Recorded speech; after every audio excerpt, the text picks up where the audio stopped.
bawaan. Terus kalau dulu itu terkenalnya itu kena cekek. Bahasa lokalnya itu cekek katanya. Tidak ada kecenderungan penyakit bawaan sih Mbak. Cuman yang saya tahu itu di lingkungan masyarakat yang memang padat penduduk ya Mas. Itu lebih kecenderungan kena orang gitu. Kena orang. Begitu. Langit biru. Halo teman-teman sahabat Demokrat, kita berjumpa lagi. Podcast keren anak muda masa kini, pasti banyak inspirasi. Podcast Demokrat, simak selalu di langit biru. Podcast Demokrat, di sini pasti seru. Podcast Demokrat, simak selalu di langit biru. Podcast Demokrat, di sini pasti seru. Assalamualaikum warahmatullahi wabarakatuh. Sahabat Demokrat, ketemu lagi dengan podcast Langit Biru. Malam sih ya. Siang hari ini saya kedatangan dua orang tamu yang menurut saya itu istimewa sekali. Karena apa yang mereka kerjakan tuh hampir seluruhnya penuh manfaat untuk masyarakat sekitar. Waduh. Langsung kita ketemu aja. Yang pertama Mbak siapa? Saya Altur Rosida dari komunitas peduli TBC. Ya bisa. Ya bisa. Ya bisa. Oh ya bisa berarti. Ya bisa. Dan Mas satu lagi? Saya Budi Hartono dari Pemerhati Lingkungan. Pemerhati lingkungan Mas. Benar sahabat Demokrat, mereka benar-benar bermanfaat nih untuk ini ya. Kita akan mulai dari Mbak dulu dah. Oke. Mas Budi standby ya. Siap. Apa tadi? Ya bisa. Ya bisa. Ya bisa itu apa itu? Ya bisa itu sebenarnya singkatan Mas. Kalau kepanjangannya itu Yayasan Banu Yasa Sejahtera. Oh, Yayasan Banu Yasa Sejahtera. Ya. Sebagai? Ya bisa ini bisa dikatakan LSM lah, lembaga Swadaya masyarakat ya, yang mungkin ya baru berdiri sih sebenarnya di tahun 2021 awal, tepatnya di bulan Februari kemarin. Gitu ya. Berarti pas di tengah kondisi COVID tentunya ya. Gitu. Tuberkulosis itu apa? Ya bisa. Ya bisa, iya. Jadi ya bisa ini sebenarnya lebih banyak sosial, bergerak di bidang sosial kemasyarakatan. Cuman karena di tahun 2021 ini ya bisa ini dipercaya oleh Global Fund itu untuk penanggulangan TBC. Sebenarnya ya bisa di Situbondo yang saya pegang saat ini hanya sebatas cabang Mas. Ya. Oh cabang. Ada ya bisa pusatnya berkedudukan di Jawa Timur, tepatnya di Kabupaten Sidoarjo. Gitu. Berarti kalau cabang kan banyak ya bisa di Jawa Timur, ada sekitar 33 ya bisa.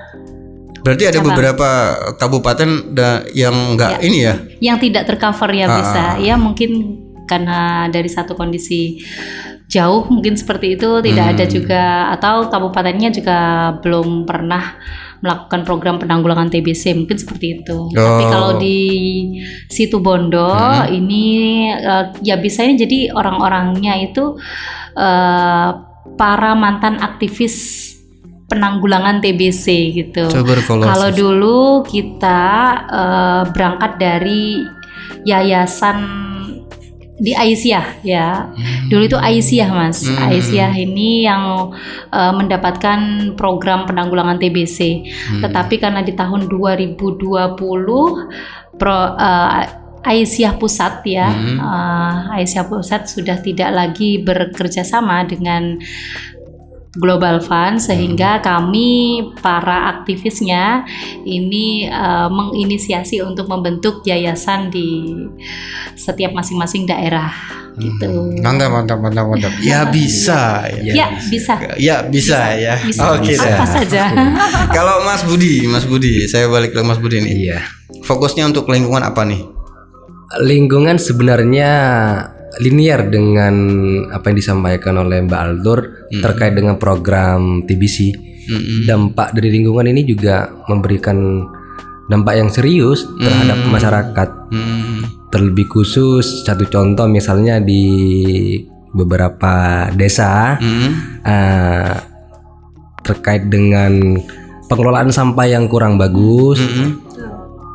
Kemudian rumah yang padat penduduk ini juga tidak memberikan dampak yang kurang baik terhadap masyarakat setempat di sana, Bang. Nah, balik lagi ke Mbak Aldur nih. Iya. Seperti yang diomongin Mas Budi ya. Iya. Seperti yang Mas Budi tadi nih. Lingkungan itu berdampak sekali dengan tuberkulosis. Ada nggak sebab-sebab yang dari lingkungan yang benar kelihatan gitu pas mengatasi masalah misalnya tuh? Iya benar.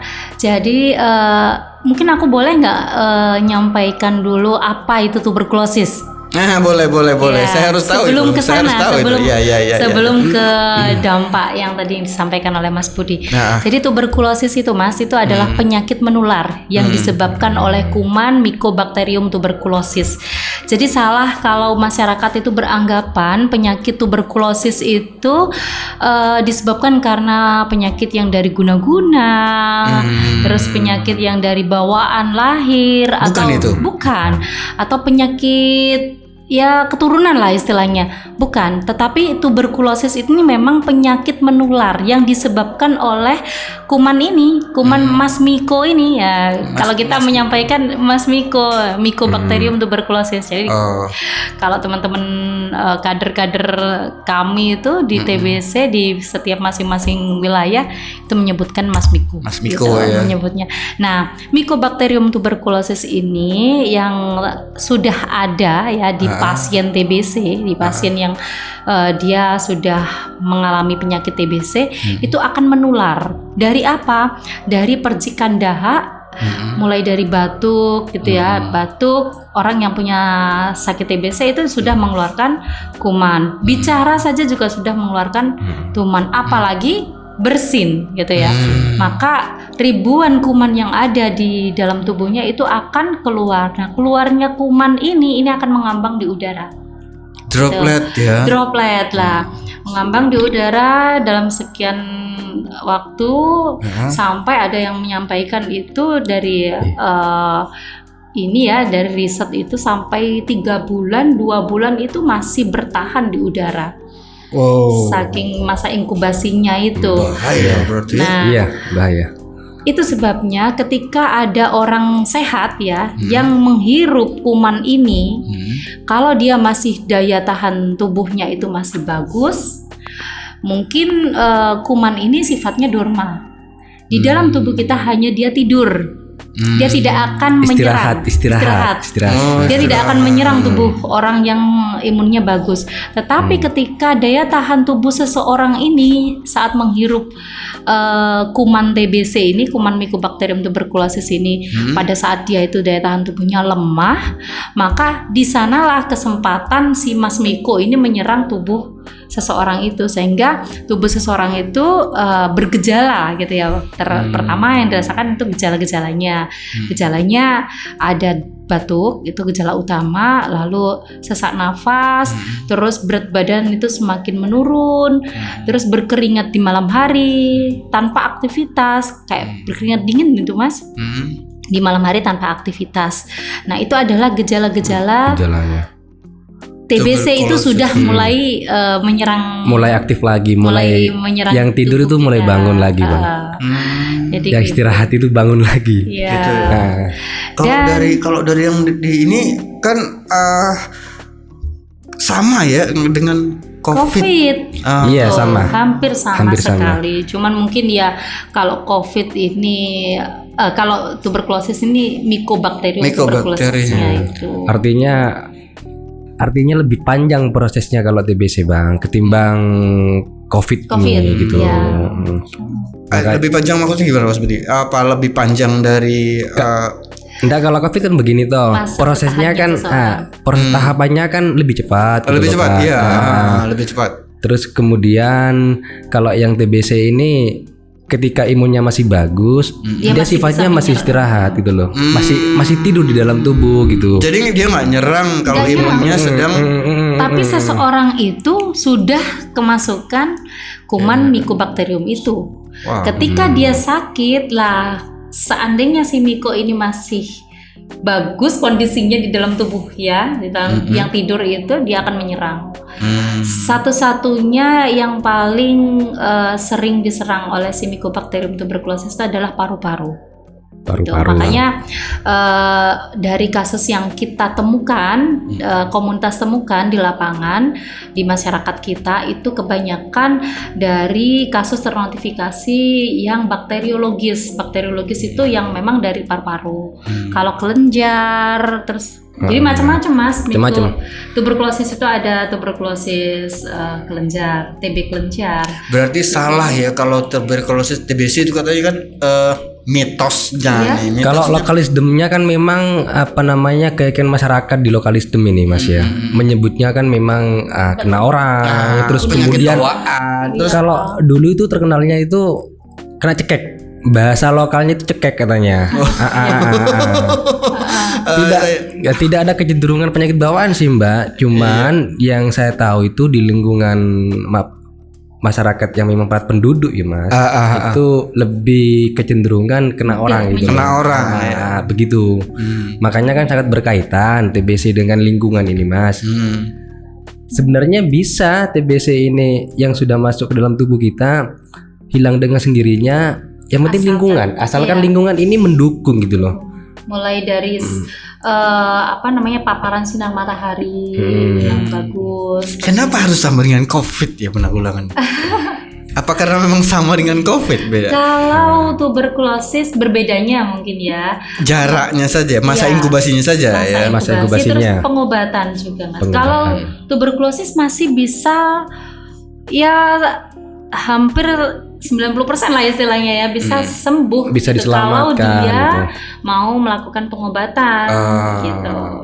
Tapi kalau istilahnya kalau COVID itu kan ya masa 2 minggu itu ya. 14 hari. 14 hari ya. Informasi terakhir sih 14 hari. Nggak tahu sekarang udah berapa hari lagi nih.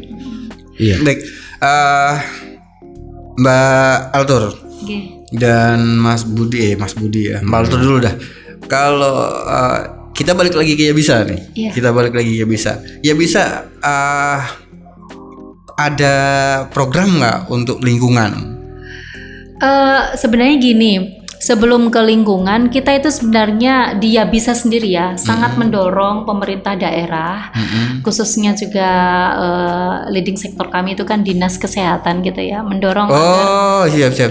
Jadi Yabisa ini tidak ilegal Mas. Jadi Yabisa ini memiliki MOU dengan dinas kesehatan gitu ya, dinas kesehatan Situbondo untuk bersama-sama menanggulangi TBC. Cuman kami kan konsen di komunitasnya, jadi lebih kepada penemuan kasus aktif di lapangan oleh teman-teman kader yang ada di masing-masing wilayah gitu. Bekerja samanya kalau yang di wilayah ya puskesmas itu, di masing-masing puskesmas itu kan ada programmer TBC gitu ya. Programmer TBC ini dengan kader bersama-sama untuk penanggulangan TBC di masing-masing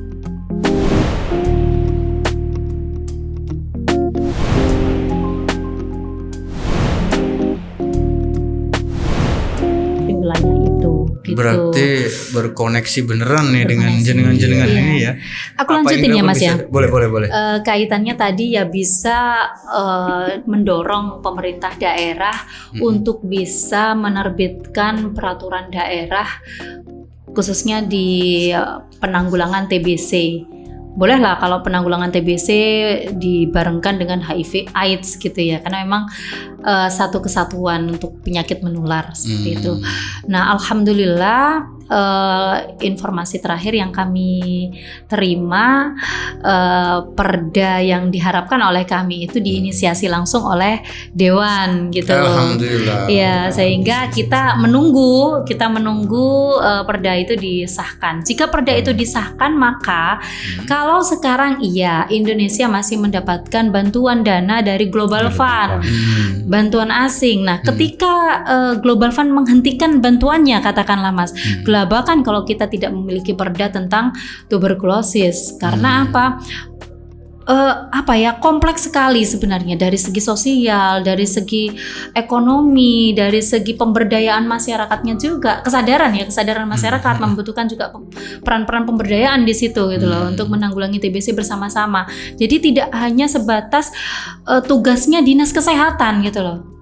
OPD terkait ini juga harapan saya juga bergotong royong untuk mengatasi penanggulangan TBC yang ada di Situbondo.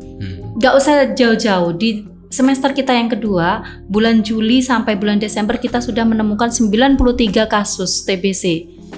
Ini di masa pandemi. Artinya apa? Berbeda memang ketika di tahun-tahun yang lalu kita mungkin dalam 1 tahun bisa menemukan kasus TBC yang khusus dari komunitas saja lebih dari 200 gitu ya Mas, 200 kasus. Itu satu tahunnya. Tetapi ketika sekarang di bulan Juli sampai bulan Desember ini kita sudah menemukan 93. Belum di bulan Desember, masih di bulan November itu 93 kasus. Dengan stigma masyarakat itu ketakutan ketika ada kader kesehatan datang, takut di-Covid-kan lah, begini begitu, itu 93. Bayangkan kalau ini bukan pada masa pandemi Covid gitu loh, masyarakat dengan terbuka bisa menerima jadi untuk lebih dari itu ya.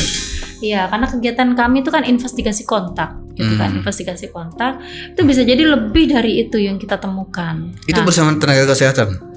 Bersama dengan dinas Investigasi kesehatan. kontak. Oh tidak, kalau investigasi kontak itu dilakukan oleh komunitas kita, kader-kader ya bisa, kader-kader ya bisa, karena penemuannya langsung ke masyarakat gitu loh, langsung di sekitar rumah pasien TBC, gitu kan, karena kan sumbernya dari pasien TBC penularannya itu kan. Gitu. Siap. Nah, kalau sudah perda ini sudah disahkan, maka yang dinas sosial mungkin bisa membantu dalam rangka untuk membantu bagaimana pasien itu sendirilah ya bisa bangkit secara ekonominya dan lain sebagainya, rehabilitasi lah ininya fungsinya. Tetapi mungkin dari dinas-dinas yang lain juga bisa membantu dalam hal sesuai dengan bidangnya seperti DPMD, Dinas Pemberdayaan Masyarakat dan Desa. Jadi peran-peran kader yang ada di masyarakat dalam rangka melakukan penyadaran terhadap pola hidup bersih dan sehat itu bisa dilaksanakan oleh DPMD untuk meneruskan gitu ya, memberikan fasilitas terhadap intervensi dana desa gitu katakanlah ya, dana desa untuk melakukan sosialisasi secara mandiri di desa itu sendiri. Nah itu kan makanya kalau kita kadang itu ketuk pintu di masing-masing dinas itu kebanyakan menolak karena apa cantolan hukumnya apa, nggak ada gitu, belum ada. Jadi kita itu waktu awal masih di Aisyah itu kebingungan gitu Mas. Masa ya cuman dengan dinas kesehatan saja gitu loh. Berarti pemerhati lingkungan ini punya kewajiban juga tuh sama tuh. Ya Mas. Sebenarnya berkaitan Mas. Tadi kan Baltur kan konsennya berkenaan dengan TBC. Kalau saya sendiri sebenarnya konsennya lebih pada kesadaran masyarakat. Kesadaran masyarakat, betul. Sekarang contoh misal Mas, oke lah upaya TBC ini ditingkatkan untuk ditekan lebih menurun.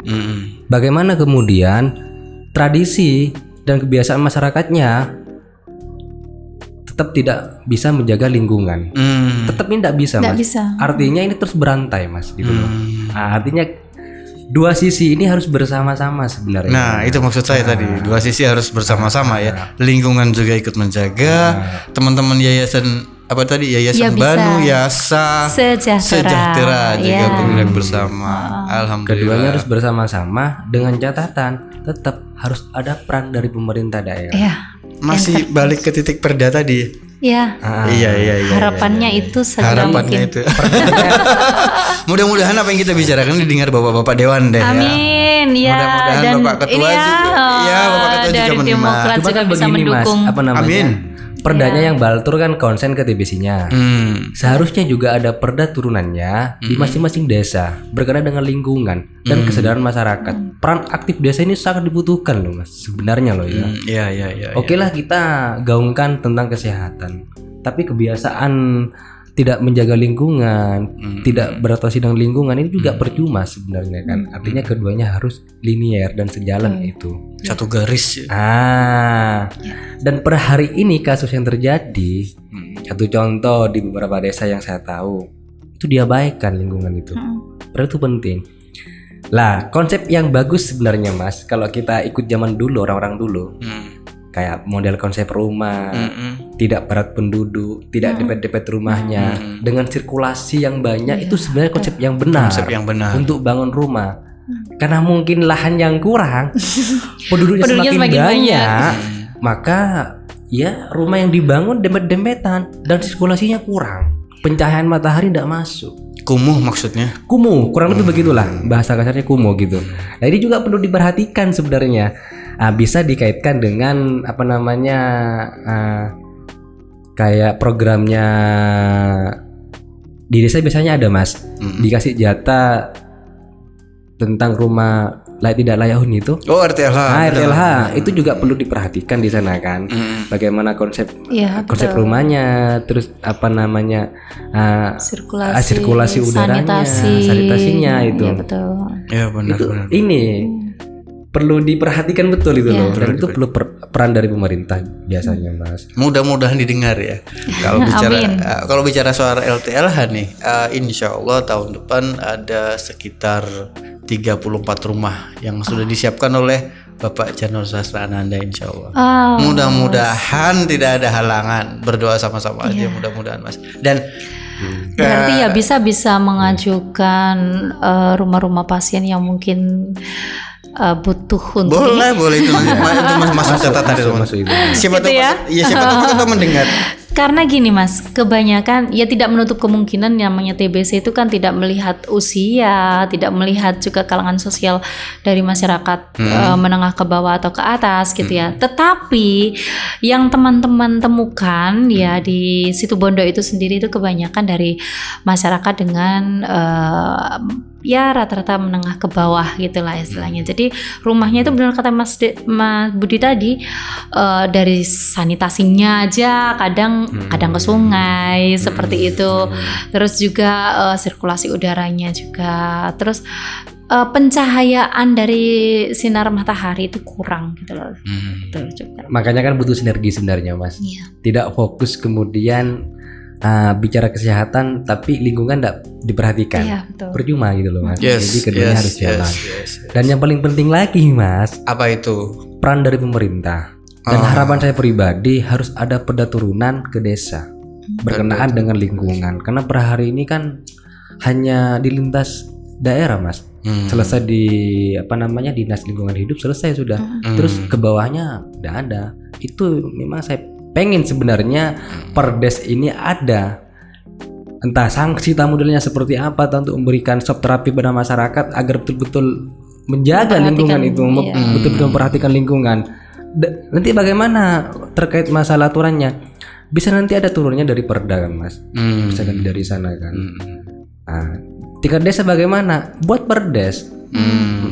Artinya memang betul-betul tegas dari pemerintah desa ini untuk lingkungan demi kesehatan gitu loh. Dipahami. Tahun 2021 akhir nih ya, di bulan Desember ini saya juga mencoba untuk safari desa Mas, ya bisa ini. Apa itu Mbak Altur? Jadi memang kita masih menunggu ya perda itu disahkan, meskipun tidak ada istilahnya tidak ada cantolan hukumnya lah untuk melaksanakan kegiatan itu di desa. Tapi saya kemarin berinisiatif dengan teman-teman ya bisa, ayo kita safari ke desa. Mungkin pemerintah desa mana yang kita kenal terlebih dahulu gitu. Kita melakukan pendekatan dan alhamdulillah ada beberapa desa yang respon untuk bisa minimal menganggarkan sosialisasi terlebih dahulu, sosialisasi tentang TBC, tentang penanggulangan TBC di desa itu sendiri. Ya mungkin target pesertanya boleh dari tokoh masyarakat, tokoh agama, terus juga kader-kader kesehatan di desa, ada juga ibu-ibu PKK mungkin seperti itu. Jadi kita bisa betul-betul menggaungkan secara lebih luas lagi gitu loh Mas. Tidak hanya pada saat teman-teman kader turun hanya ke rumahnya pasien dan di lingkungan sekitar pasien saja. Tetapi kalau kita mensosialisasikannya itu di tingkatan desa, desa mengundang tokoh masyarakat. Nah, otomatis itu akan tergetuk tularkan dengan sendirinya gitu loh Mas. Nah, Artinya kan ingin mutus mata rantai ini, mata Mas. rantai Siap. penularan TBC itu. Dan ya ada yang respon, ada yang mungkin apa itu Mbak, kita nggak tahu gitu, nggak ada anggaran Mbak di refocusing gitu ya. Itu kendalanya, Mas. Covid Kendalanya di sana, gitu. Mas. Balik lagi ke refocusing. Balik lagi Kendalanya di ke sana. refocusing. Baik. Kenapa Mas Budi? Sebenarnya memang bisa diputus mata rantai ini, asalkan bahu membahu memang, Mas. Bahu membahu, benar. Dari bahu atas ke membahu. bawah ini Iya, harus iya. bersama. Gitu. Nggak bisa satu bergerak satunya diem. Dan yang paling ideal memang di tingkatan desa, Mas. Ini yang paling Paling bawah. bawah ya, paling mendasar ini ya. Wow. Desa juga dengan anggarannya ya, secara otomatis kan itu juga kita membutuhkan sekali Iya. peran desa itu. Oke. Mbak Aldur, untuk kedepannya nih. Untuk ke depan, program ke depannya bisa. Tadi ada sebagian ya, ada sebagian yang sudah keluar nih dari tadi nih. Yang paling fokus nih untuk dilakukan ke depan nih apa nih? Iya, harapanku ya itu tadi Mas, perda itu ya. Dari perda yang sudah disahkan, setelah itu kita lakukan secara masif gitu loh, secara masif di setiap lini gitu loh. Setiap lini memang benar-benar bisa memperhatikan tentang TBC itu sendiri. Terlebih dari itu juga harapan saya karena apa namanya, TBC ini juga salah satu dari SPM ya, SPM, sehingga ini tidak hanya menjadi tanggung jawabnya dinas terkait, tapi ini tanggung jawabnya kepala daerah gitu loh, untuk bisa memperhatikan lebih dalam lagi terkait TBC. Sinergitas lah saya ya bisa dengan bisa. pemerintah daerah, khususnya bisa didengar mungkin dengan bapak-bapak di Pemkab sana, dan mungkin dengan bapak bupati sendirilah istilahnya. Jadi Siap. betul-betul Amin. ini sukses gitu penanggulangan TBC, dan di 2030 kita zero TB. Oke. Untuk Mas Budi apa nih? Kalau saya sendiri, Mas, kecenderungan dari pemerintah daerah harus bisa memberikan intervensi kepada desa terkait lingkungan. Bagaimana ada pengelolaan, contoh misal bank sampah bisa dikelola dengan baik sehingga dampaknya ke masyarakat juga bisa ekonomis gitu. Entah itu modelnya perda nanti dibuat turunan ke perdes, saya belum paham. Cuman harapan saya ke sana. Siap. Terima kasih banyak saudara-saudara berdua nih. Iya, Ilmu yang istimewa untuk saya hari ini. Iya. Baik, sahabat Demokrat, kalau mungkin ingin tahu lebih banyak tentang, ya bisa, boleh kontak Mbak Altur. Siap. Mbak Altur siapa, Mbak? Altur Rosidah. Altur Rosidah. Ada line Facebooknya? Kalau IG-nya Altur Rosidah. Altur Rosidah. Mas Budi, kalau ingin tahu lebih dekat lagi dengan Mas Budi nih, IG-nya atau Facebook? Kalau Facebooknya Budi Hartono. Budi Hartono ya. Budi Hartono. Ada IG. Nah, IG-nya Budi Hartono 30. Oh, Budi Hartono 30. Baik, siap. Baik, sahabat Demokrat, kiranya nih sedikit saja tentang materi kita hari ini. Kesehatan itu penting, jaga lingkungan dengan baik ya. Ini Langit Biru Podcast dan salam Demokrat dan salam sehat. Assalamualaikum warahmatullahi wabarakatuh. Waalaikumsalam. Langit biru. Halo teman-teman sahabat Demokrat, kita berjumpa lagi. Podcast keren anak muda masa kini, pasti banyak inspirasi. Podcast Demokrat, simak selalu di Langit Biru. Podcast Demokrat, di sini pasti seru. Podcast Demokrat, simak selalu di Langit Biru. Podcast Demokrat, di sini pasti seru. Langit Biru. Halo teman-teman sahabat Demokrat, kita berjumpa lagi. Podcast keren anak muda masa kini, pasti banyak inspirasi. Podcast Demokrat, simak selalu di Langit Biru. Podcast Demokrat, di sini pasti seru. podcast Demokrat. Simak selalu di langit biru. Podcast, podcast, podcast Demokrat. Di sini pasti seru. Podcast, podcast, podcast Demokrat. Simak selalu di langit biru. Podcast, podcast, podcast Demokrat. Di sini pasti seru.